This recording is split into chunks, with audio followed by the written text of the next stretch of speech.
Okay, picture this. A nation completely on its knees. Its farms are failing, its cities are just crippled by financial panic. Now imagine that same exact nation, not even a generation later, standing tall as the undisputed industrial giant of the world.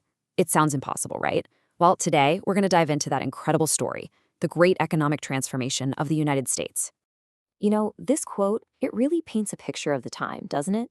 It's all about the East Coast, about money and power all bundled up in New York. You think of names we still know today, right? Vanderbilt, Carnegie, Rockefeller. These guys were building massive empires. But you know what? That quote totally messes a huge, crucial part of the American story, the part that was unfolding across the plains and prairies of the nation's heartland. And this is the real head-scratcher of the era. How on earth did this happen? How did a nation that was right on the brink of collapse, with its agricultural backbone just fractured, reinvent itself so completely and so fast? Well, that is the very question we're going to answer as we look at this period of deep, deep crisis and, somehow, unprecedented recovery. All right, so to really get our heads around this incredible change, we first have to look at the foundation it was all built on. Let's wind the clock back to 1890. Now, despite all the factories and cities popping up, the United States was, first and foremost, an agricultural superpower. I mean, just look at these numbers. They really speak for themselves. The top three exports? Cotton, grains, meat, and dairy. Just think about that for a second. For every single dollar America earned from the rest of the world, over 60 cents of it came directly from its soil. This agricultural dominance, it was the very bedrock of the entire economy. But, foundations can crack, and this one was about to be rocked to its absolute core. We're now turning to the 1890s, a really chaotic decade, where a double whammy of hardship on the farm and a total financial collapse brought the country to its knees. And this slide, wow, it really gets to the heart of the problem out west. People were lured out there by these promises of fertile land and easy credit. Thousands rushed to places like Nebraska and Colorado, but the reality? It was brutal. These families, who had literally bet their entire future on a dream, found themselves trapped in a nightmare of debt and drought, all because the unusually rainy years gave way to the region's normal, dry climate.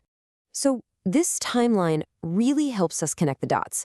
That land rush in the 80s, it was a gamble on the weather. When the climate flipped back in 1887, farmers were already in a tough spot. And then, bam, 1893. The financial panic that started in New York hits, and what began as a regional struggle just spirals into a full-blown national catastrophe. And make no mistake, this wasn't just a crisis out on the farms. The financial collapse sent shockwaves through the cities. In Chicago alone, they think about 100,000 men were out of work. Hundreds of banks just failed, and a staggering 1/4 of the nation's railroads went bankrupt. The entire economic engine had just seized up. So, the big question is, how do you recover from that? How did the nation pull itself back from the brink? Well, the answer lies in this immense, untapped potential that was always there, just simmering right beneath the surface of the crisis. What happened next was only possible because of what you might call a perfect storm of advantages.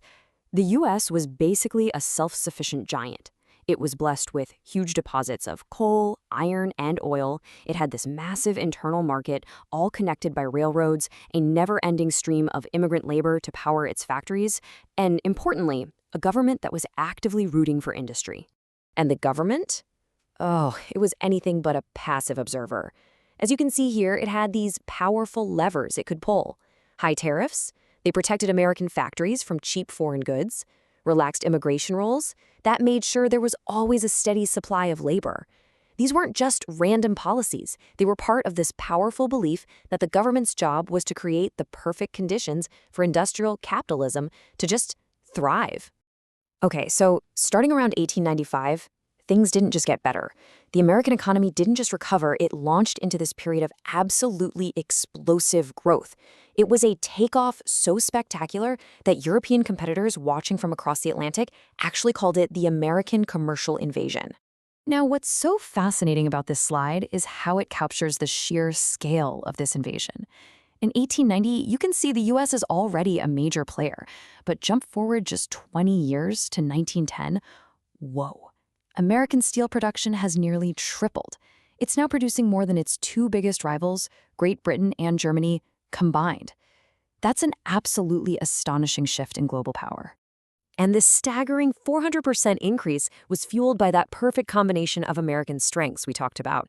The discovery of the massive Massabee Iron Range in Minnesota provided the raw material, an amazing transportation network moved it, and new, super efficient management methods turned it all into steel at a record pace. It really was the perfect industrial recipe. And this chart? It shows just how deep that change went, how it affected America's role in the world. Compare this to 1890. Sure, cotton is still king, but look what shot up to the number 2 spot, iron and steel.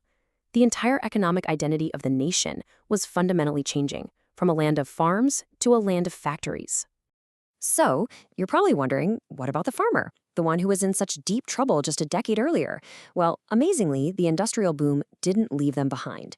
It actually lifted their fortunes too, kicking off a period that historians now call a golden age for American agriculture.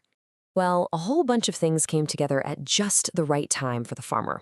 Domestically, all those booming cities created this huge new market for food.